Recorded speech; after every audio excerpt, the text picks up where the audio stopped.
যিনি গানেও আছেন আবার রাজনীতিতেও রয়েছেন, এবং এই যে দুটি ভিন্ন ভিন্ন প্ল্যাটফর্ম, দুটিতেই কিন্তু তিনি সমান বিখ্যাত।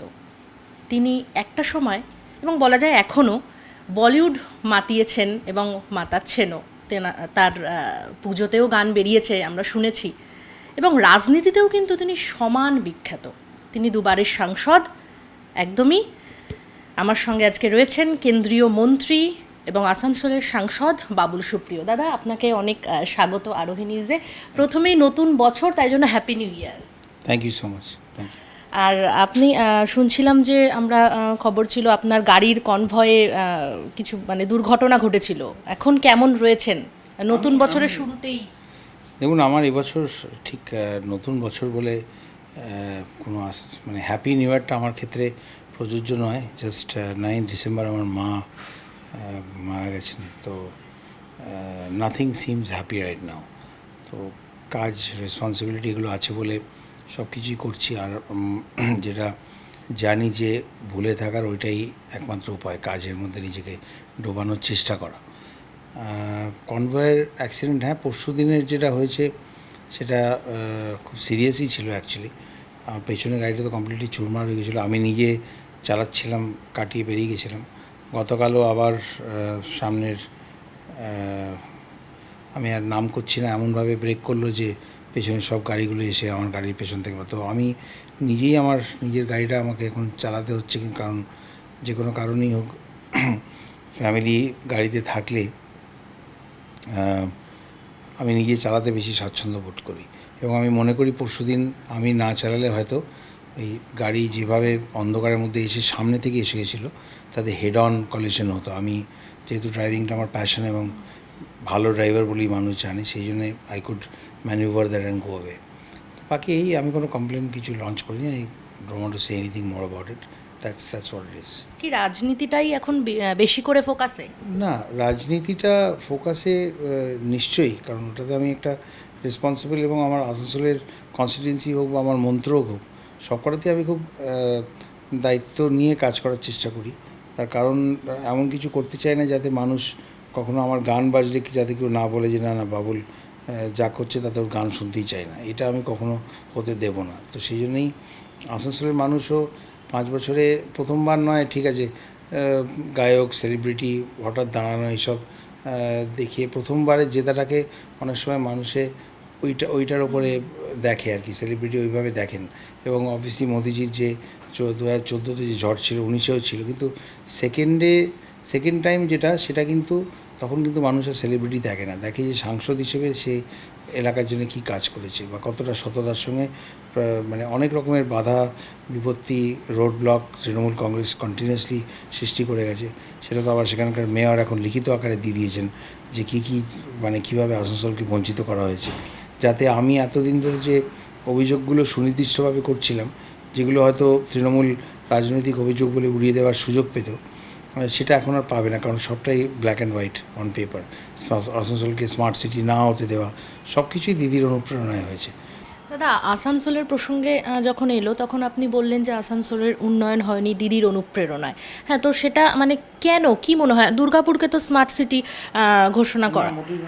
দুর্গাপুর কোথায় স্মার্ট সিটি? স্মার্ট সিটি তো নিউ টাউন আর আরেকটা কাকে বেঁচেছিলেন।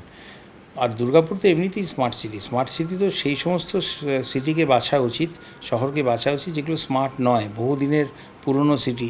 ধরুন আসানসোলের একটা ঐতিহ্য আছে, শিল্পনগরী হিসেবে কতদিন, কিন্তু আসানসোলের যে ইনফ্রাস্ট্রাকচার যে সেটা কি সেই শহরের মানে ঐতিহ্য বলুন বা ভারত পশ্চিমবঙ্গের সেকেন্ড হাইয়েস্ট রেভিনিউ আর্নার হচ্ছে আসানসোল।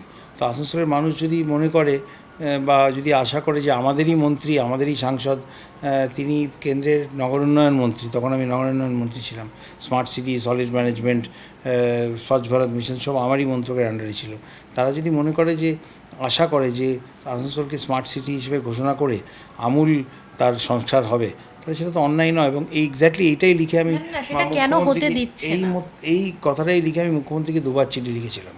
উনি তার জবাবও দেননি এবং আসানসোলকে স্মার্ট সিটি হিসেবে বাছেনও নি। আর এবারে তো মেয়রের চিঠিতে পরিষ্কার হয়েই গেল যে কোটি কোটি টাকা আমরা যে সমস্ত প্রধানমন্ত্রী আবাস যোজনা হোক স্বচ্ছ ভারত মিশনের আন্ডারে হাউস হোল্ড টয়লেট হোক, এই যে এত টাকা কোটি কোটি পাঠানো হয়েছে, তার কোথায় মানুষের কাছে কোথায় পৌঁছেছে? আপনারা কি রাস্তায় রাস্তায় ইন্টারভিউ করুন, লোকে বলবে।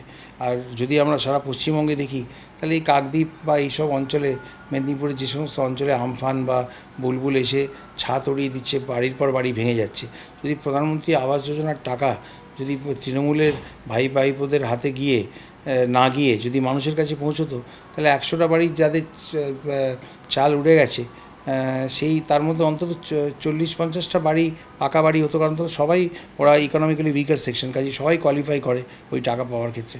অ্যাটলিস্ট 50টা বাড়িতে পাকা ছাদ হতো, যেগুলো ঝড়ে উঠতো না। হ্যাঁ, সেটা কেন আপনার মনে হচ্ছে? ওখানে কি এই জিতেন্দ্র তিওয়ারি এবং মলয় ঘটকের যে একটা পারস্পরিক প্রতিদ্বন্দ্বিতা রয়েছে? না না না না, ওটা সব ছোট বিষয়। আসল মূল যিনি কাণ্ডারি দলের মমতা ব্যানার্জি, উনি রাজনীতি ছাড়া আর কিছু বোঝেন না। ওনার পলিটিক্যাল উইল নেই। উনি মানুষকে 10 বছর নিজে মসনদে থেকে সব কিছু গুছিয়ে নেওয়ার লোভে উনি ক্ষমতায় ছিলেন। পশ্চিমবঙ্গের জন্য কী করেছেন? আমাকে একটা ছবি দেখান না যে উনি কোনো বড় কারখানার উদ্বোধন করেছেন। এই যে প্রতি বছর হই হই করে এত কী সব সম্মেলন হতো, গ্লোবাল সামিট ফামিট কী সব করতেন, দেখান আমাকে কোথায়। রাজারহাটে তো এত জায়গা খালি পড়ে রয়েছে, ওনারই সব পার্টির সমস্ত কেষ্টবিষ্টরা, তারা ওখানে সব আবাসন তৈরি করছে। কোথায় তো সিলিকন হাব হয়েছে, তারপরে আইটি হাব হয়েছে। সিলিকন হাব হয়েছে, হাব তো অনেক কিছু হয়েছে, ল্যাংচা হাবও হয়েছে, আবার চপ হাবও হয়েছে, বোমা তৈরির হাবও হয়েছে, হাব তো অনেক কিছু হয়েছে। আমাকে দেখান না, আমাকে খাতায় কলমে দেখান যে উনি, বা ছবিতে দেখান মমতা ব্যানার্জি একটা বড় কারখানার উদ্বোধন করছেন, ছবিতে দেখান কোনো একটা বিশাল নতুন বড় অফিস এসছে তার উদ্বোধন করছেন। 10 বছর তো উনি মুখ্যমন্ত্রী ছিলেন। প্রথম 5 বছরে আপনি বলতে পারেন যে হ্যাঁ সবে এসছেন, 34 বছরের বাম শাসন ছিল, এখনও সেই একই রকমের রেভিনিউ জেনারেশন হচ্ছে না, ছেলেদের চাকরি হচ্ছে না, চারদিকে বালি, কয়লা, সিন্ডিকেট, লোহা, সব দিকে মানুষকে একদম মানে পরিবর্তনের স্বপ্ন দিকে এসেছিলেন, এখন মানুষ তা থেকে পরিত্রাণ চাইছে। তো কালকে ভোট হলে বিজেপি 200-র বেশি আসন পাবে। তো মানুষ অলরেডি, আর তারপরে এই ভোটের আগে এইসব মানে কী বলবো, মানে হিন্দিতে আমরা বলি বাচকানা, ছেলে মানুষই সমস্ত দুয়ারে দুয়ারে সরকার, সবাই মজা করছে, মানুষই মজা করছে যে এতদিন পাড়ার মোড়ে সিন্ডিকেট লুট করতো, এখন বোধহয় দরজায় চলে আসছে, ঘরের ভেতর থেকে জিনিস নিয়ে নেয়। আপনাদেরও তো এখন সোনার বাংলা একটা প্রকল্প নেওয়া হয়েছে। ওয়াই নট, আমরা তো অনেক দিন ধরে বলছি, কেন্দ্রে যে সরকার আছে, রাজ্যতে সেই সরকারই থাকুক। কেন্দ্রে একটি শক্ত, একটি মজবুত, জনপ্রিয় সরকার মাননীয় প্রধানমন্ত্রীজির নেতৃত্বে চলছে। যে কাজগুলো ভারতবর্ষের আর সমস্ত রাজ্যে হতে পারে, সেটা পশ্চিমবঙ্গে হবে না কেন? কেন এই জমিনীতি থাকবে? কেন জমিনীতিটাকে ওনার রাজনীতিকে একটা হাতিয়ার করে, রাজনীতি করার জন্য জমিনীতিটাকে ওই মান্ধাতা আমলের জমিনীতি আঁকড়ে ধরে কেন উনি পশ্চিমবঙ্গে শিল্প আসতে দেবেন না? এই জমিনীতি শেষ করতে দিন। এই যে জমিনীতি আছে, এই জমিনীতিতে আপনি কোথাও জমি নিতে পারবেন? যদি ইন্ডিভিজুয়াল বায়ার থেকে আপনাকে জমি নিতে হয়, তাহলে ভারতবর্ষে যারা বিনিয়োগকারী আছেন, তারা অন্য জায়গায় গিয়ে বিনিয়োগ করছে, পশ্চিমবঙ্গে করছে না কেন? তার এটাই কারণ। আর ওনার কোনো পলিটিক্যাল উইল নেই। সোনার বাংলা কেন বলবো না? এই বাংলাতে আমরা যখনই মুখ্যমন্ত্রী ভাষণ দেবেন, রবীন্দ্রনাথ ঠাকুর, এখন তো মনীষীদের তালিকাতে ওনার ছবিটাও ঢুকিয়ে দিয়েছেন, নিজেই বাংলার মনীষীদের মধ্যে ওনার ছবি থাকে। কিন্তু যেখানে রবীন্দ্রনাথ, বিবেকানন্দ, বঙ্কিমচন্দ্র, চিত্তরঞ্জন দাস, আপনি দেশবন্ধু, বিদ্যাসাগর, রামমোহন রায়, সবার নাম নিচ্ছেন, হ্যাঁ, সত্যজিৎ রায় থেকে আরম্ভ করে কার এত আমাদের বাঙালিদের বড় বড় সায়েন্টিস্ট, জগদীশচন্দ্র বসু বলুন, সত্যেন্দ্রনাথ বসু, এত মনীষীদের আমরা নাম নিচ্ছি। বর্তমানে সমস্ত যারা লেখাপড়া জানা ছেলে, তারা এই ব্রেনটা হচ্ছে কেন? তারা সবাই পশ্চিমবঙ্গ ছেড়ে বিদেশে চলে যাচ্ছে কেন? কেন সল্টলেককে আজকে বৃদ্ধাশ্রম বলা হচ্ছে? প্রত্যেকটা বাড়ি থেকেই ছেলেমেয়েরা বাইরে কাজ করছে, ব্যাঙ্গালোরে, দিল্লিতে, হায়দ্রাবাদে, চেন্নাইতে, মুম্বাইতে, দিল্লি, কেন তারা বিদেশে চলে যাচ্ছে? কেন পশ্চিমবঙ্গ বৃদ্ধাশ্রমে তুষ্টিকরণের রাজনীতি করতে গিয়ে আজকে আপনি পুরো ডায়মন্ড রিজিনটা দেখুন, সমস্ত বাংলাদেশি, রোহিঙ্গা থেকে আরম্ভ করে বাংলাদেশি মানুষকে কীভাবে গরু তস্করি তো একটা বড় ব্যাপার, গরুর চোরাচালানকারী, এবং সে টাকা কোথায় পৌঁছে আমরা সবাই জানি। কিন্তু মানুষের চোরাচালানকারী ভোট ব্যাংকের রাজনীতি করার জন্য দিদি যা করেছেন, পশ্চিমবঙ্গ কোনোদিন ক্ষমা করবে? এবং 21-এর নির্বাচনে যে ডেমোক্রেসিকে এস্টাবলিশ করা হবে, যেভাবে উনি গণতন্ত্রকে হত্যা করেছেন, আমাদের ভারতবর্ষের সমস্ত যত ন্যাশনাল এজেন্সি আছে, সেগুলো সব ডেমোক্রেসির পিলার। সেটা সিবিআই হোক, ইডি হোক, এনআইএ হোক, সুপ্রিম কোর্ট হোক, আর্মি হোক, কাকে উনি অপমান করেননি? যে ভাষায় প্রধানমন্ত্রীকে, রাজ্যপালকে এবং বিভিন্ন কেন্দ্রীয় সিনিয়র মন্ত্রীদেরকে উনি আক্রমণ করেন, আমাদের রাষ্ট্রীয় অধ্যক্ষ নাড্ডা চাড্ডা ফাড্ডা গাড্ডা, হোয়াট ইজ দিস? এটা পলিটিক্যাল ডিসকোর্স হতে পারে না। পশ্চিমবঙ্গের মানুষ শিক্ষিত, মার্জিত, একটি একটি অত্যন্ত ট্র্যাডিশনালি রিচ একটা একটা একটা রাজ্য হিসেবে সারা পৃথিবী চেনে। তার পলিটিক্যাল ডিসকোর্স এরকম হতে পারে না। যখন যে কোনো ন্যাশনাল ভোট হয়, লোকসভার ভোট হয়, তখন সারাদিন টিভিতে খালি পশ্চিমবঙ্গের হিংসা দেখানো হয়। কেন? আগে তো এটা বিহার, উত্তরপ্রদেশই ছিল। কেন এইটাই খারাপটাই কেন আমরা আমদানি করলাম পশ্চিমবঙ্গে? আর বামকে আর লেফটকে দোষ দিয়ে লাভ নেই, ওরা তো যা করার করেছে, যা 34 বছরে যা বরবাদ করার করেছে। তারপরে যে কথাগুলো প্রতিশ্রুতি দিয়ে মমতা ব্যানার্জি এসেছিলেন, তার কী করেছেন উনি? হ্যাঁ, এত যদি আপনি দেখেন, তার মধ্যে আমি ডেফিনেটলি বলবো কন্যাশ্রী একটা ভালো প্রজেক্ট। কেন আমি বলবো না? কন্যাশ্রী ভালো প্রজেক্ট, কিন্তু তারও একটা উল্টো দিক আছে। কন্যাশ্রীতে মানে ক্যামেরার সামনে রীতিমতো এম্বারাসিং সিচুয়েশন হয়েছিল যখন মেয়েটি বলেছিল যে পেয়েছে কন্যাশ্রী 25,000 টাকা, যে যা কলেজে ভর্তি হওয়ার সময় যে দাদাদের টাকা দিতে হয়, সেখানে ওই টাকাটা কাজে লেগে যাবে। আর কলেজে ভর্তির ব্যাপারে দেখুন না, কোন স্বাস্থ্য পরীক্ষা, স্বাস্থ্য এখন তো অনলাইনে ভর্তি হয়ে কোথায় গেছে। কিসের অনলাইনে ভর্তি হচ্ছে বলুন তো? কিসের হচ্ছে? আপনারা সবই জানেন, সবই দেখেন কোন পরীক্ষাটা হচ্ছে, কোন পরীক্ষাটা নিয়ম মেনে হচ্ছে, কোন পরীক্ষাটার সময় হচ্ছে। আজকে আমি আপনাকে কত মানে কী উদাহরণ দেবো? আপনি দমদম দিয়ে, সেদিন আমি টিটাগড় দিয়ে আসছিলাম, চারদিকে জঞ্জালে ভর্তি। হাওড়ার ভেতর দিয়ে, আপনি তো হাওড়াতেই বোধহয় থাকেন, আপনি হাওড়ার ভেতর দিয়ে দেখুন তো, জঞ্জালে ভর্তি, সমস্ত রাস্তার ধারে ডাম্প হয়ে পুরো বর্জ্য মানে নোংরা পড়ে রয়েছে। কেন সাফ হয় না? বিকজ যারা কর্মী তারা টাকা পাচ্ছেন না, মিউনিসিপ্যালিটির কর্মচারীরা টাকা পাচ্ছেন না, রোজগার হারে, তাই সেগুলো হচ্ছে না। অথচ এই প্রজেক্টগুলোর জন্যে সলিড ওয়েস্ট ম্যানেজমেন্ট প্রধানমন্ত্রী বানিয়েছিলেন, অমৃত প্রজেক্ট বানিয়েছেন। এগুলো সবই তো হ্যান্ড হোল্ডিং প্রজেক্ট। খালি প্রজেক্টের নাম বদল করে এই মানে পাড়ায় পাড়ায় সমাধান, দিদির ভাঁওতাবাজির নতুন নাম। ওইটা আমি লিখেছিলাম ফেসবুকে, 6 লাখ না 7 লাখ মানুষ তাতে রেসপন্ড করেছেন, রিচ হয়েছে। তো কোথাও না কোথাও মানুষের যে রাগটা, সেটা তো বহিঃপ্রকাশ হচ্ছে। সেটা তো আমরা যেখানে সভা করতে যাচ্ছি, মানুষের স্বতঃস্ফূর্ত ভিড় দেখেই তো এটা হচ্ছে। আর যেখানে আমরা যাচ্ছি, দেখুন তার 3 দিনের মধ্যে দিদিও সেখানে পৌঁছে যাচ্ছেন। নন্দীগ্রামে ভয়েতে সবাই ক্যান্সেল করে দিলেন, কী একটা অদ্ভুত রিজন দিলেন। কাজেই রাজনৈতিকভাবে মমতা ব্যানার্জিকে আক্রমণ করা মানে আগেও করা হয়েছে, কিন্তু ওনার যদি কোনো কিছু বদলানোর থাকতো, শোধরানোর থাকতো, উনি করে নিতেন। সেটা করেননি। এখনও উনি যত ভোট এগিয়ে আসছে, হিংসা আমরা দেখছি আরও বেড়ে যাচ্ছে, বিজেপি কর্মীদের ওপর অত্যাচার সব বেড়ে যাচ্ছে। কিন্তু উনি যদি মনে করেন যে এই ব্যাপারে কেন্দ্র কিছু করবে না, তাহলে আপনাকে বলছি, পশ্চিমবঙ্গের ডেমোক্রেটিক রাইট, যেটা একটা আমাদের পৃথিবীর সবচেয়ে বড় ডেমোক্রেটিক কান্ট্রিতে, ডেমোক্রেটিক রাইট মানুষের হাতে ফিরিয়ে দেওয়ার জন্যে যা করার তার সবটা করা হবে। মানুষ নির্বিঘ্নে ভোট যন্ত্রে গিয়ে যাতে ভোটটা দিতে পারে, তার পুরো ব্যবস্থা নির্বাচন কমিশন করবে, এটা আমি বলে দিলাম।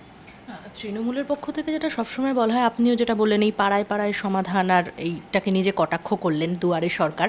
কিন্তু আপনাদের যে এখন নরেন্দ্র মোদীও বোধহয় আসবেন 23 তারিখ নেতাজি সুভাষচন্দ্রের জন্মদিনে।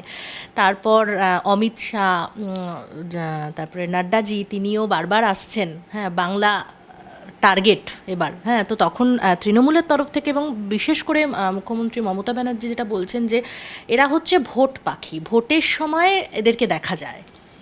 ছাড়ুন না, মমতা ব্যানার্জি কী বলছেন মানুষ আর শোনে না, উনি যেখানে গিয়ে বলুন না কেন। আমাদের একটা ন্যাশনাল পার্টি এবং তৃণমূল কংগ্রেস, অল ইন্ডিয়া তৃণমূল কংগ্রেস নাম দিলেই তো আর সেটা অল ইন্ডিয়া পার্টি হয় না। বা আপনি যে কোনো জায়গায় কোথাও কোনো গণ্ডগোল হলে 4টে এমপিকে পাঠিয়ে দিলেন। সিঙ্গু বর্ডারে নিজের রাজ্যে 8,500 কোটি টাকা আসতে পারতো, 73 লক্ষ কৃষক 12,000 টাকা করে পেতে পারতো এই কোভিডের সময়, সব আপনি আটকে দিলেন প্রধানমন্ত্রী কৃষি সম্মান নিধি আটকে দিয়ে। আর আপনি সিঙ্গু বর্ডারে 4 জন এমপিকে পাঠিয়ে দিলেন, ওখানে গিয়ে পিৎজা খেয়ে, দাওয়াত খেয়ে তারা ফিরে এলো। এভাবে মানুষকে আর বেশি দিন বোকা বানানো যাবে না। আর আমরা একটা সত্যিকারের ন্যাশনাল পার্টি, আমাদের প্লেয়াররা ন্যাশনাল লেভেলের প্লেয়াররা, তারা অত্যন্ত মানে অন্যান্য রাজ্য সামলে কেন্দ্রীয় সরকারে বিভিন্ন উচ্চ পদে তারা বসে আছেন। তো তারা তো ডেফিনেটলি পশ্চিমবঙ্গে আসবেন। তারা তো রোজ পশ্চিমবঙ্গে থাকবেন না, তারা তো মাঝে মাঝেই আসবেন। তারা আমাদেরকে রাস্তা দেখাবেন, যখন আমরা পশ্চিমবঙ্গে আসছি বা এখানে রাজ্য বিজেপিকে রাস্তা দেখাবেন, মার্গদর্শন যেটা আমরা হিন্দিতে বলি, তারাই তো সেগুলো সেট করে দেবেন। দিদি বহিরাগত কী যেন সেদিন বললেন, যে বহিরাগত দেখলেই পুলিশে কমপ্লেন। তাতে তো আমি বলবো রাহুল গান্ধী, চন্দ্রবাবু নাইডু, শরদ পাওয়ার এরা ভয় পেয়ে গেছে, বলছে আরে বাবা, দিদি এটা বলছে, ওরা কারা? তো ওদের সঙ্গে পশ্চিমবঙ্গের সংযোগটাই বাকি। হ্যাঁ, তারা কেন আসছে? প্রধানমন্ত্রী পশ্চিমবঙ্গে আসতেই পারেন, গৃহমন্ত্রী পশ্চিমবঙ্গে আসতেই পারেন, বিজেপি একটা সর্বভারতীয় পার্টি, তার অধ্যক্ষ পশ্চিমবঙ্গে আসতেই পারেন। চন্দ্রবাবু নাইডু কী করবেন এখানে? উনি ইয়ে করবেন, দল দল শুরু করবেন, না এখানে উনি ভোটে দাঁড়াবেন? শরদ পাওয়ার কী করবেন? এখানে এনসিপি এখানে পার্টি ইয়ে করবে না প্রার্থী দেবে? কেন? লোকসভার সময় যেহেতু ওদের একটা মহাজোট হ্যাঁ, ঘোটালা বন্ধন হয়েছিল, তার কী মুখ থুবড়ে তোর অনেক কিছু অনেক নেতারা তো অনেক কিছু বলেছিলেন। তাদেরকে আমি বলেছিলাম না মিললে হাওড়া স্টেশনে পাখি নিয়ে বসতে। কত লোকে তো ভাইপোই তো বলেছিলেন নাকি উনি রাজনীতি ছেড়ে দেবেন। রাজনীতি করে ছেড়ে দিলেন, বরঞ্চ এই 2 বছরে মানুষকে অত্যাচার করে আরও বেশি কালো টাকা কামিয়ে নিলেন। এই তো আমরা চারদিকে দেখছি। তো মানুষকে আর বোকা বানানো যাবে না। মানুষ মনে মনে যা ঠিক করে নিয়েছে। বিপুল গরিষ্ঠতা নিয়ে 2021-এ ডেফিনেটলি এখানে পশ্চিমবঙ্গে ভারতীয় জনতা পার্টির সরকার হবে। আপনি যেটা বারবার করেই বলছেন যে দিদির এখন প্রভাব কেটে গেছে, মানে দিদির কথা এখন আর কেউ শুনছে না, তাই জন্যই কি দলে দলে তৃণমূল থেকে দলে দলে বিজেপিতে যোগদান? সেটা জবাব আপনারা দিন, আমি কিছু বলতে চাই না। আমি খালি এটাই বলবো যে যারা নরেন্দ্র মোদীর সঙ্গে, তারা যদি আগে ভুলও করে থাকে, যেমন শুভেন্দু অধিকারী বলছে আমি যখন তৃণমূলে ছিলাম আমি দলটা মন দিয়ে করেছি, কিন্তু এখন ওটা কোম্পানিতে পরিণত হয়েছে। দুজনের সুবিধা করার জন্য দুজনের কোম্পানিতে আরও বেশি যাতে রসদ জমা হয় তার লক্ষ্যে বাকি সবাইকে কর্মচারীর মতো ট্রিটমেন্ট করা হচ্ছে। ডাইনেস্টি পার্টি, ফ্যামিলি পার্টি এইভাবেই চলে। বিজেপিতে একটা ডেমোক্রেটিক পার্টি, এবং যারা নরেন্দ্র মোদীর দেখানো পথে সবকা সাথ সবকা বিকাশ, নেতা হিসেবে বিশ্বাসটাও তো একটা ইম্পর্টেন্ট জিনিস। আপনি নেতা রাস্তায় বেরোলেন, সবাই জানে এই এখানকার সব সিন্ডিকেট চালায়, এখানকার সমস্ত জায়গা থেকে কাটমানি নেয়। দেখছেন তো তৃণমূল নেতাদের কী অবস্থা হচ্ছে। দিদি তো নিজের মুখেই স্বীকার করেছেন, কত ভিডিও তো বাইরে এসছে যেখানে তৃণমূল দিদির রাইট হ্যান্ড লেফট হ্যান্ডেরা বলছেন যে 75% দিয়ে দাও পার্টিকে, 25% নিজেরা রাখো। এটাই তো দলের অবস্থা। তৃণমূল কংগ্রেস সম্বন্ধে মানুষের ধারণাটা কী বলুন তো? বহিরাগত নিয়ে উনি এত কথা বলছেন, আর ন্যাশনাল পার্টি, ওনারা তো যেখানে প্রার্থী দেন সেখানেই তো জামানত জব্দ হয়, যেখানেই তৃণমূল কংগ্রেস প্রার্থী দিতে যায়। তো ভারতীয় জনতা পার্টির কেন্দ্রীয় নেতারা তারা নিশ্চয়ই পশ্চিমবঙ্গে আসবেন, এবং যাতে আরও বেশি করে আসেন সেই জন্য আমরা ব্যক্তিগতভাবে তাদের আরও অনুরোধ করছি বেশিভাবে। কারণ পশ্চিমবঙ্গের এটা পলিটিক্যাল ডিসকোর্স এই অবস্থা হতে পারে না। এমন একটা সরকারকে পশ্চিমবঙ্গে আসতে হবে যারা সৎভাবে মানুষের কাজ করবে, মানুষের টাকায় মানুষের কাজ করবে। এবং সেটা তখনই হতে পারে যখন এরকম একজন রোড ব্লকার, স্পিড ব্রেকার দিদি যখন রাস্তা থেকে সরে যাবেন, মানুষের সামনে থেকে যখন সরে যাবেন, মানুষের টাকা মানুষের কাছে ফেরত যাচ্ছে না। কারণ নেতারা নিয়ে নিচ্ছে এই যে এত টাকা আমফানের জন্য এলো। আপনি চলুন তো একবার ওখানে জিজ্ঞেস করুন তো কটা লোক তেরপল পেয়েছে, চাল চুরি, গম চুরি, কী না হয়েছে। একটা দল কত নিচে নামতে পারে, আমি নতুন করে আর কি বলবো? এগুলোই তো ব্যাপার, এগুলো বন্ধ হওয়া দরকার। যদি সারা ভারতবর্ষে যদি উন্নয়ন হতে পারে, সেই নেতারাই তো তাহলে করেছে, সেই যারা আপনাদের দলে আসছে তারাই তো এতদিন তৃণমূলে ছিল, তারাই সরকার। সবাইকে তো নেওয়া হচ্ছে না। সবাই যে আসবো বলছে সবাই কি বিজেপিতে জায়গা পাচ্ছে? আপনাদের রাজ্য সভাপতি দিলীপ ঘোষ তো বলছেন যে যারাই আসবে তৃণমূল থেকে তাদেরকেই স্বাগত। যারা কাজ করার লক্ষ্যে আসবে, যারা মানুষের জন্য কাজ করার লক্ষ্যে আসবে, যারা মানুষের যারা দেখুন মাওবাদী বলুন আর বলুন আর সন্ত্রাসবাদী বলুন, তাদের সবাইকে আত্মসমর্পণের একটা সুযোগ দেওয়া হয়। নতুন করে রিসারেকশন, যেটাকে আমি বলি রিইনকার্নেশন, তার একটা সুযোগ পাওয়া যায়। অনেকে আছেন, এই তো মুকুলবাবুই বলেছেন যে যখন নন্দীগ্রাম দিয়ে যাই তখন মনে, এই সিঙ্গুর দিয়ে যাই তখন মনে হয় যে একটা বিরাট বড় অন্যায় করেছি, মনে একটা পাপবোধ জাগে, উনি কোথাও বলেছেন। তো অনেক নেতা আছেন, সিনিয়র নেতা আছেন যারা খুব একনিষ্ঠভাবে মোদিজির নেতৃত্বে পশ্চিমবঙ্গের মানুষের জন্য কাজ করতে চান। তাদের প্রচুর এক্সপিরিয়েন্স আছেন এবং তারা জননেতা। তারা সেখানে মানুষের কাছে তারা জনপ্রিয়। তৃণমূলের হয়ে তারা কাজ করতে পারেননি বলেই আজকে তারা দিদির সঙ্গ ছেড়ে বিজেপিতে আসছেন, যাতে সত্যি করে কাজ করতে পারেন। তো আগামী দিনে আপনারা দেখতে পাবেন এদের নিয়েই আমরা কি সুন্দরভাবে পশ্চিমবঙ্গে একটি ভালো সরকার গড়ে কাজ করব। আপনার আসানসোলের জিতেন্দ্র ত্রিবাড়ী, ওনাকে নিয়ে একটা সমস্যা তৈরি হয়েছিল, ওনাকে কি দলে স্বাগত জানাবেন? আমি এ সম্বন্ধে আর যা বলার আমি বলেছি, আর কোনো মন্তব্য করব না। খালি এটাই বলবো যে উনি বারবার বলছেন উনি দিদির সঙ্গে আছেন, ওনাকে দিদির সঙ্গে কাজ করতে দিন না। দিদি ভাইপোর সঙ্গে উনি আছেন, ওনার সঙ্গে কাজ করতে দিন। আমি দাদার সঙ্গে আছি। তৃণমূল এবং তৃণমূলের পুরো সরকারটাকে আরব সাগরে ফেলে দেওয়ার লক্ষ্যে কাজ করছি আমরা। অনেকে বলছে বঙ্গোপসাগর নয় কেন, ওটা তো আরও কাছে। আরব সাগর এই জন্যই যে দিদির সমস্ত মানে ভালোবাসার পাত্ররা, তৃণমূলের সব কেষ্টবিষ্টরা, তারা তো জেলের মধ্যে বসেও তোলাবাজি করেন, সিন্ডিকেট চালান, কালোবাজারি করেন। তো সেই জন্যে আরব সাগরে ফেলে দিলে সিগন্যালটার পশ্চিমবঙ্গে পৌঁছবে না। আর খুব ইন্টারেস্টিং একটা কথা বলি, মজার কথা, আমি প্রায়শই এখন মানে কলকাতা দিয়ে এখানে ওখানে যেতে গেলে আলিপুর জেলের পাশ দিয়ে যেতে হয়। তো সেটাও দিদিরা নীল সাদা রং করে রেখেছেন, মানে 21-এর পর হয়তো ওইটাই পার্টি অফিস হবে, এরকম একটা মানে একটা কী বলবো অ্যাপ্রিহেনশন থেকে জেলের দেওয়ালগুলো নীল সাদা রং করে রেখে দিয়েছেন। তো যাকে নিয়ে যা বিতর্ক হতে দিন, দল কেন্দ্রীয় নেতারা যেটা ঠিক করবে, যেভাবে দেয়া হচ্ছে সেটা আপনারা দেখলেই বুঝতে পারবেন। যারা মানুষের হয়ে কাজ করতে চায়, যারা যে ভুল করেছে সেটা থেকে বেরিয়ে সত্যি জনপ্রিয় নেতা হতে চায়, হ্যাঁ, রাজনীতিক মানেই হচ্ছে সে কারো স্নেহর পাত্র নয়। এটা কেন হয়েছে? এদের জন্যই হয়েছে। তো রাজনীতি হয়েও যে স্নেহের পাত্র হওয়া যায় সেটা নরেন্দ্র মোদীজি প্রমাণ করে দিয়েছেন। সারা বিশ্বে গ্লোবাল লিডার্সদের মধ্যে হায়েস্ট ফলোড পারসন উনি। হ্যাঁ, তো সে সবচেয়ে বেশি আর 300-র বেশি মানুষের সাপোর্ট পেয়ে উনি সেকেন্ড টাইম পাওয়ারে এসেছেন। এত তো মিথ্যে কথা, এত কিছু কুৎসা রটানো হয়েছে। কী হয়েছিল মানুষ সব জানে, মানুষ বুঝতে পারে কোনটা রাজনীতির জন্য হচ্ছে। আর এই কৃষকের ভালো কী বুঝবে তৃণমূল কংগ্রেস? তারা কৃষককে 8,500 কোটি টাকায় বঞ্চিত করলো এইরকম একটা খারাপ সময়। তারা কৃষকের ভালো কী বুঝবে? তাদের কথা আমরা শুনবই বা কেন? কাজেই যারা কাজ করতে চায়, যারা জননেতা, যারা মনে করেন যে তারা আগে তৃণমূলে কাজ করতে পারেননি, মানুষের প্রতি অন্যায় করেছেন, তারা যদি ভালো কাজ করার লক্ষ্যে বিজেপিতে আসেন, নিশ্চয়ই দিলীপবাবু যা বলেছেন, কেন্দ্রীয় নেতারাও যা বলেছেন, আমিও তাই বলছি, তারা নিশ্চয়ই স্বাগত। হ্যাঁ, কিন্তু জিতেন্দ্র ত্রিবাড়ীকে নিয়ে যে সমস্যা তৈরি হয়েছিল, কোনো সমস্যা তৈরি হয়নি। না মানে আপনি তো একটা ভিডিও বার্তাও দিয়েছিলেন, আমরা দেখেছি, এবং তারপরে আমরা দেখেছিলাম যে সায়ন্তন বসু বাংলার, তারপরে অগ্নিমিত্রা পল, তাদেরকে শোকজ করা হয়েছিল, এবং তারপর থেকে আপনার সুরটা অনেকটা নরম। তাহলে কি বার্তা দিল দল থেকে? আপনারা কী ভলিউমে শুনছেন তার উপর ডিপেন্ড করছে। আমি কেন্দ্রীয় নেতাদের সঙ্গে কী আলোচনা করছি সেটা তো আপনাকে ক্যামেরার সামনে বলবো না, 1 নম্বর। আর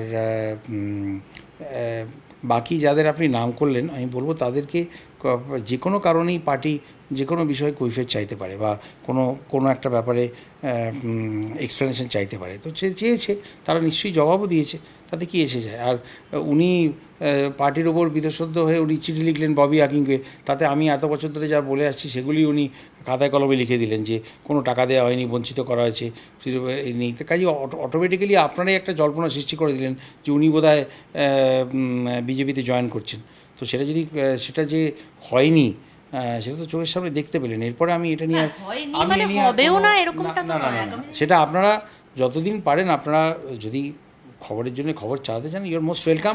অধিকারীকে নিয়েও তো দেখেছিলাম প্রচুর জলঘোলা। শুনুন, আমি এত 6 বছর হলো রাজনীতিতে এসেছি, নতুন রাজনীতিক তাই বোধহয় বলে, কিন্তু না বাকিদের তুলনায় তো নতুন, কিন্তু আলপটকা কথা যখন নতুন ছিলাম তখনও বলিনি, এখনও বলছি না। নেক্সট কোয়েশ্চেন হচ্ছে যে সবসময় যেটা বলা হয় যে বাংলা হচ্ছে বঞ্চিত, বিজেপির কাছে, কেন্দ্রের কাছে বাংলা বঞ্চিত এবং বাঙালিও বঞ্চিত। সেখানে আপনিও জানেন, আপনি কেন্দ্রীয় মন্ত্রী হয়েছেন, মানে বাংলাকে কখনোই প্রায়োরিটি দেওয়া হয় কীভাবে? সবচেয়ে বেশি কোভিডে সবচেয়ে বেশি সাহায্য পশ্চিমবঙ্গ পেয়েছে, সবচেয়ে বেশি টাকা পশ্চিমবঙ্গে এসছে। একটা সময় তো দিদি আপনার খুব প্রিয় ছিল। এখনও মানে রাজনীতির জায়গায়। আমার টিভিতে একটা অ্যাড আসে, খুব পছন্দ। একটা বাচ্চা ছেলে বলে যে প্রতি রোববার আমি বাবার সঙ্গে গলফ খেলতে যাই, কিন্তু ওখানে গিয়ে দেখি যে বাবার অনেক অপোনেন্ট আছে কিন্তু কোনো শত্রু নেই। উনি আমার রবীন্দ্রসঙ্গীত সব জায়গায় শুনতেন, সব জায়গায় বলতেন বাজাতে, বাবুঘাটে বাজত। আমি বিজেপি বন্ধ করলাম বলে সেটা বন্ধ হয়ে গেল? এটা কী ধরনের রুচির পরিচয় আমি জানি না। আমি আসানসোলের সাংসদ হলাম বলে আসানসোলের সব কিছু বন্ধ হয়ে গেল। সিপিএম শিলিগুড়ি জলপাইগুড়িতে রয়েছে বলে সেখানের, এমনকি অশোক ভট্টাচার্য উনি আমার সঙ্গে দেখা করেছিলেন যে কোনো টাকা ওদের কাছে পৌঁছয় না।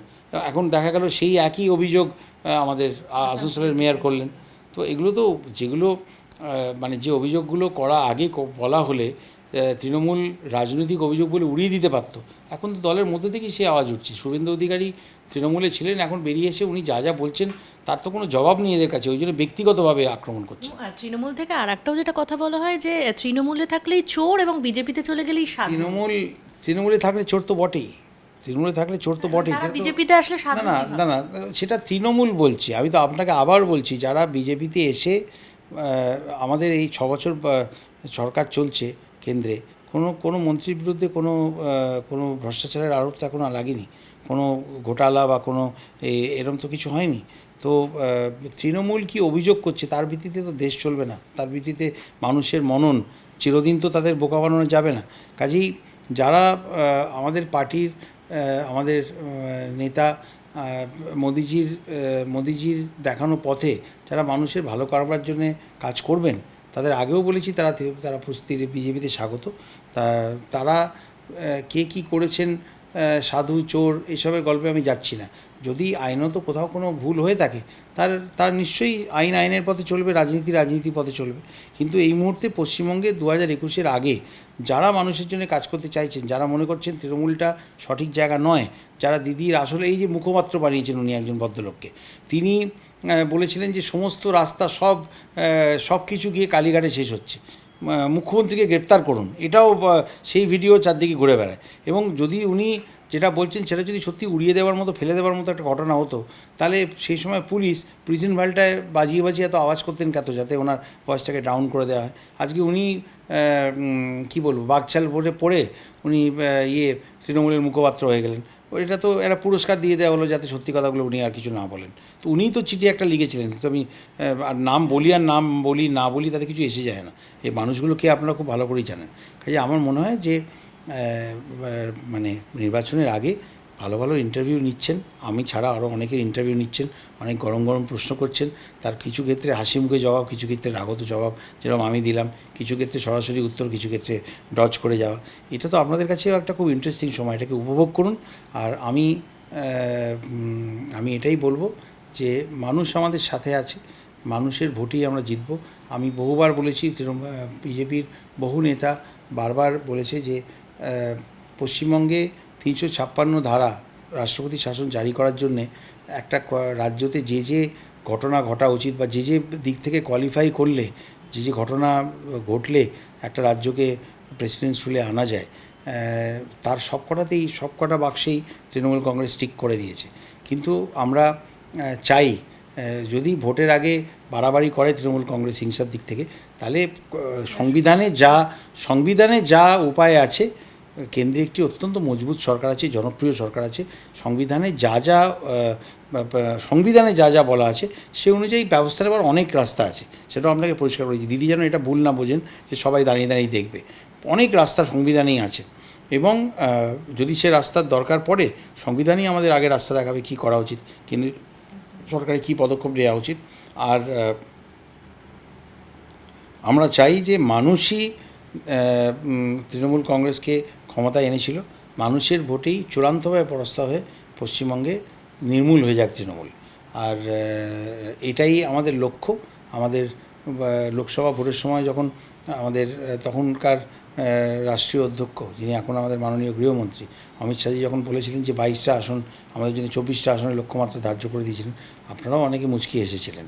আমরা 22টা বলেছিলেন, যাই হোক, সেখানে আমরা 18টা তো আমরা পেয়েছি, দুটো জায়গায় খুব কম মার্জিনে হেরেছি, 5,000 কম মার্জিনে হেরেছি। ওটা হলে আমাদের 20টা তো হয়েই যেত। কাজেই এখন উনি যখন বলছেন বিজেপি একটা অত্যন্ত সায়েন্টিফিক্যালি রিসার্চ করে সব তৈরি হয়ে মাঠে নামা পার্টি, এমনিতে তো আমাদের 14টা রাজ্যে সরকার চলছে না। তো সেই জন্যে বলছি, যখন উনি বলছেন যে আমরা 200-র কাছাকাছি সিট জিতবো, হয়তো 200 পারও করে দেবো, তখন কিছু একটা ভেবেই বলছেন, কিছু একটা রিসার্চ করেই বলছেন। মানুষের সঙ্গে গিয়ে, মানুষের কাছে, মানুষের সঙ্গে কথা বলে, মানুষের কাছে যে সমস্ত প্রতিনিধিরা যাচ্ছেন, তারা যে রিপোর্ট দিচ্ছেন বা তারা যে সমীক্ষা করছেন, তার ভিত্তিতেই বলছেন। আপনারা একটু ধৈর্য ধরুন, 21-এ কী হবে আপনাদের সামনেই হবে, তখন না আমি আরেকবার ইন্টারভিউ দেবো। দাদা, 2020টা আমাদের সকলের কাছে ভীষণ খারাপ সময় গেছে, এবং 2021 আমরা জানি যে একটা নতুন শুরু হতে চলেছে, এবং আপনাদের কাছেও, বিজেপির কাছেও। আরোহী নিউজের সমস্ত দর্শককে, শ্রোতা বন্ধুদের আমি 2021 ঠিক অত্যন্ত কী বলবো, আমাদের সবাইকে শান্তি ফিরিয়ে দেওয়ার একটা বছর হোক, এটা আমি আমি তাদের শুভেচ্ছা জানাবো। আমি আশা করব যে ভ্যাকসিন বেরিয়ে গেছে, ভ্যাকসিনের কার্যকারিতাও আমরা দেখছি প্রায় 90%-এর উপর এফিকেসি দেখা যাচ্ছে, যেটা কেন্দ্রীয় সরকার বলেছে সবাইকে বিনামূল্যে ভ্যাকসিন পৌঁছে দেওয়া হবে। সেক্ষেত্রেও তৃণমূল কংগ্রেস অনেক বাধার সৃষ্টি করতে পারে, কিন্তু যে সময়ের মধ্যে 1-2 মাস তো লাগবে ভ্যাকসিন সব সেটেল করে, ড্রাই রান শুরু হয়ে গেছে কিন্তু সেগুলো মানুষের কাছে পৌঁছতে। যে সময় পশ্চিমবঙ্গে ভ্যাকসিন দেওয়ার প্রক্রিয়া শুরু হবে তখন আর দিদি রোড ব্লক সৃষ্টি করতে পারবেন না, কারণ না থাকবে দিদি, না বাজবে তৃণমূল। এটাই আপনাকে বলি। অনেক অনেক ধন্যবাদ।